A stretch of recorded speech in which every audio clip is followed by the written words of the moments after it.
Hello everyone, welcome to Mpumalanga Mathematics and Physical Science YouTube channel, and today we're looking at Mpumalanga September trial exam paper 1 from 2016, and we want to look at the basics first, which is question 1, and this question can be applicable to grade 11 learners. So grade 11 learners can also watch this video and learn how to simplify the algebraic expressions here.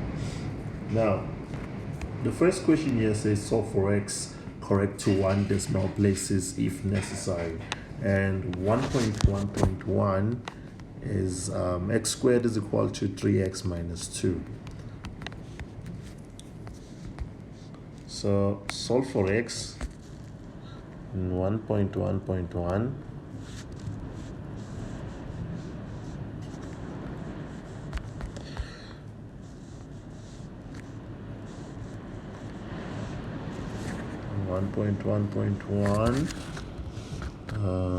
Don't know what's happening here with my pen.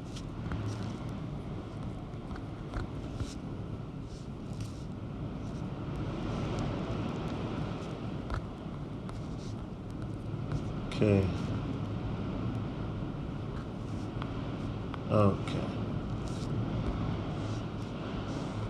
1.1.1 is an x squared equal to 3x minus 2. Now we have to put this equation in the format of ax squared plus bx plus c equal to 0. Then you factorize. So you have to move everything from the right hand side to the left hand side, and when that happens, the terms are going to change signs. So positive 3x is going to be negative 3x, and negative 2 is going to be a positive 2, and that is equal to a 0. Then we apply the zero law that says a times b is equal to 0. Either a is 0 or b is 0. So we first factorize to get to the zero law. Now we're going to look for the factors of 2, which is basically 1 and 2. Now, with these factors, if you add them or subtract them, they must give you this term here, which is negative 3, the coefficient of x. So if you have minus 1 and minus 2, that gives you negative 3. So the terms here are minus 1 and a minus 2. And therefore, we can simply apply the zero law and say x minus 1 equals 0, or x minus 2 equals 0. And x is equals to 1, or x is equal to 2. Second question is solve for x.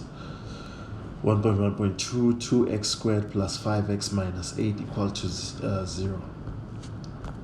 So 1.1.2, this is a 2x squared plus 5x minus 8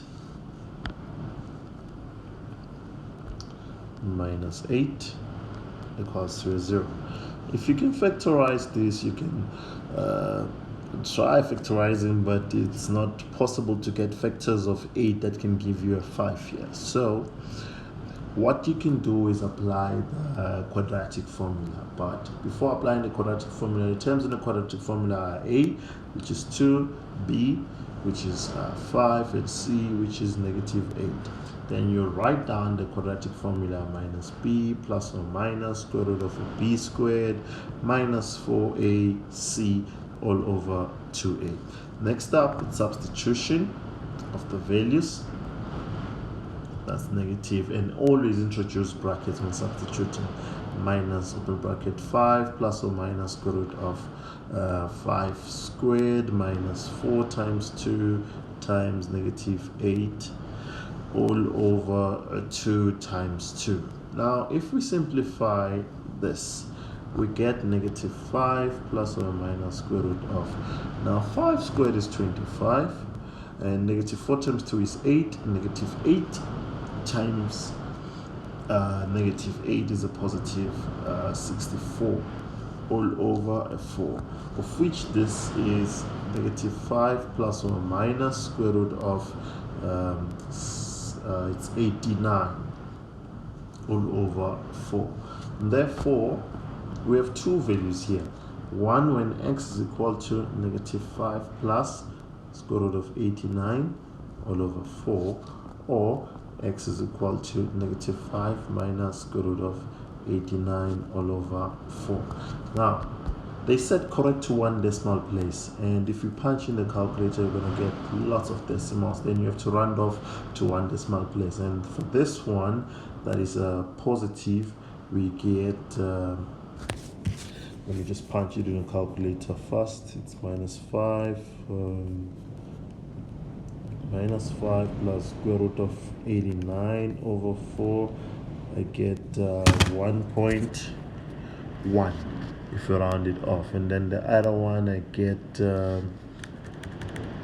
negative 3.6.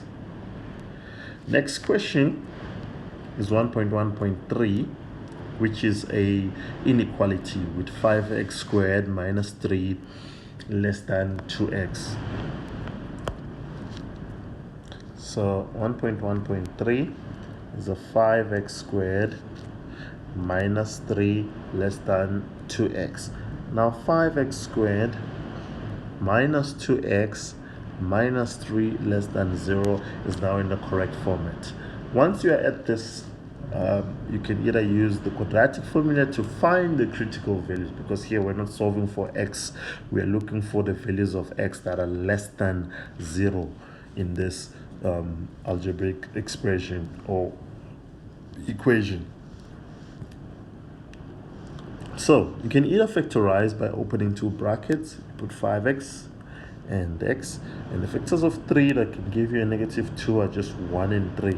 So here we'll have 3 and here we'll have 1, and since the signs are just not the same here, we're going to have a positive here and a negative here, and those are less than 0. Once you get to this point, you can use critical values. Now once you write critical values, this means you can use these two factorized terms to say 5x plus 3 equals to 0 can be given by 5x is equals to negative 3, divide by 5 both sides, and x is equals to negative 3 over 5, or x minus 1 is equals to 0 and x is equals to 1.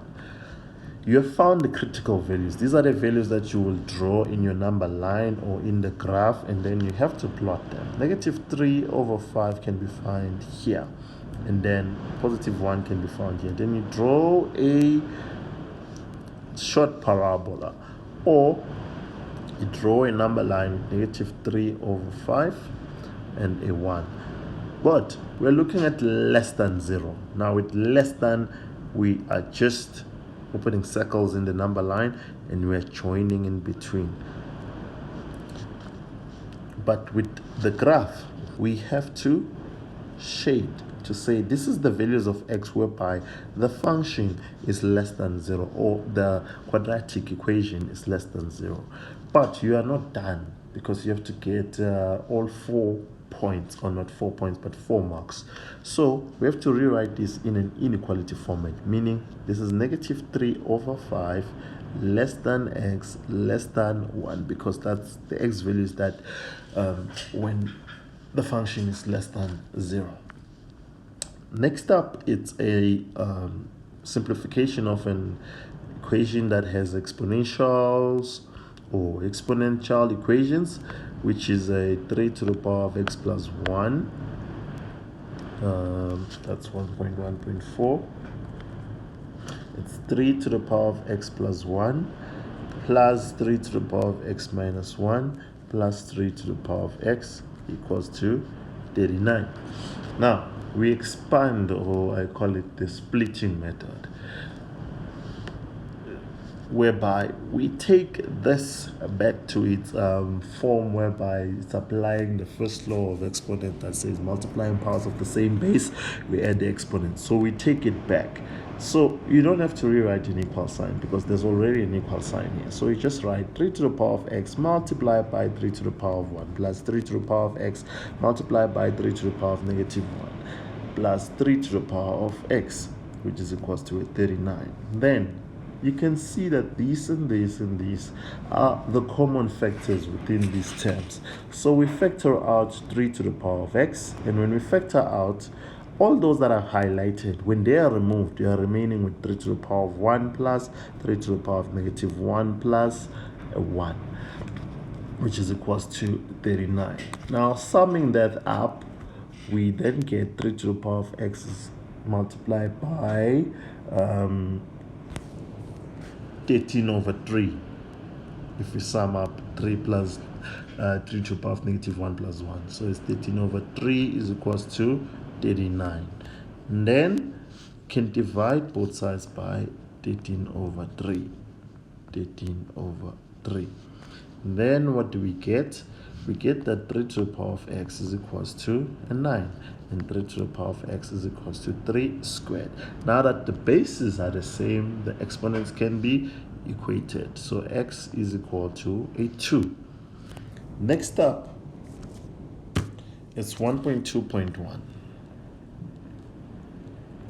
Now in 1.2.1, it's a simultaneous equation that says consider 1 over 81 to the power of negative x is equal to 9 to the power of y plus 3 and x squared plus y squared minus 3x equal to negative 1.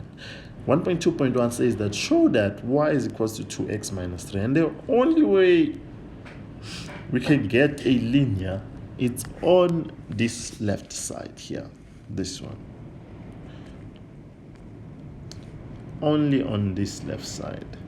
This is where you have something that's linear and that can be simplified. So let us rewrite everything. 1.2.1. The first equation is 1 over 81 raised to the power of negative x equals to 9 to the power of y plus 3. Now I can change 81 into 9. So this is 1 over 9 squared to the power of negative x is equals to 9y plus 3. So I'm avoiding changing the 9 here with y, exponent y plus 3, because already there is 81 on the other side. Okay, then we put this one into its exponential form as 9 to the power of negative 2 to the power of negative x is equal to 9 to the power of y plus 3. Next up, we apply the law of exponent that says when a power is raised to another power, those exponents can multiply each other. So it's a 9 to the power of negative 2 times negative x, you get positive 2x, which is equals to a 9 to the power of y plus 3. Let me rewrite this perfectly. Y plus 3. Now that the bases are the same, the exponents can be equated. So 2x is equal to y plus 3. Now the equation we've been given is in the form of y, so which means we make y the subject of the formula. This means that 2x minus 3 is indeed equal to a y. So y is equal to 2x minus 3. That's 1.2.1. Then 1.2.2 says that solve for x and y simultaneously. Solve for x and y simultaneously. Now we have a linear equation and a quadratic equation. 1.2.1. The linear equation is our y is equal to 2x minus 3, and our our quadratic equation is x squared plus y squared minus 3x equal to negative 1. Now, before we can get to that, label equation 1, equation 2. Then you say substitute equation 1 in equation 2. So wherever there is, excuse me, wherever there is y, we substitute for x. So in substitution, we say x squared plus 2x minus 3 squared minus 3x equal to negative 1. So x squared plus 2x minus 3, 2x minus 3 minus 3x equal to negative 1. And when we expand, this is plus 4x squared minus 6x plus 9 minus 3x. Then we take the negative 1 to this side, becomes a positive 1 equal to 0. Then now we can add like terms to give us 5x squared minus 6 is minus 12, minus 3 it's a minus 15x, and 9 plus 1 is a 10, so plus 10 is equal to a 0. And then we can divide throughout by 5, 5, 5, and a 5, so that we get x squared minus 3x plus 2 is equal to a 0. Then this is simple factorization,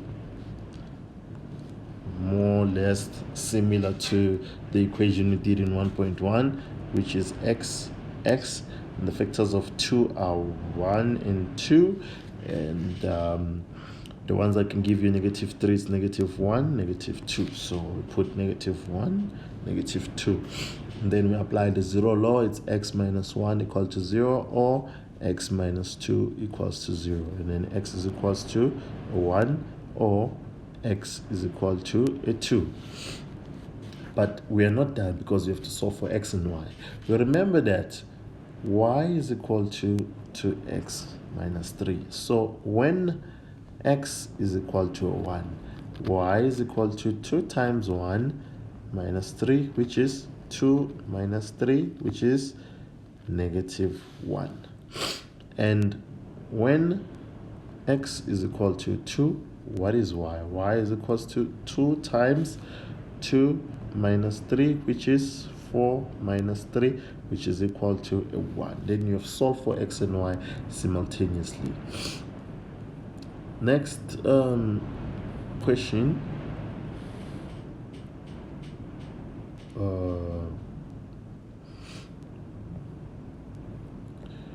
Okay, the last question is, for which values of p will the equation x squared plus x open bracket 2p plus 4 plus 9p is equal to 0 has equal roots? Now that's 1.3. Equal roots. Now, in nature of roots, when you have equal roots, it means the discriminant is equal to a 0, whereby the discriminant is given by b squared minus 4ac.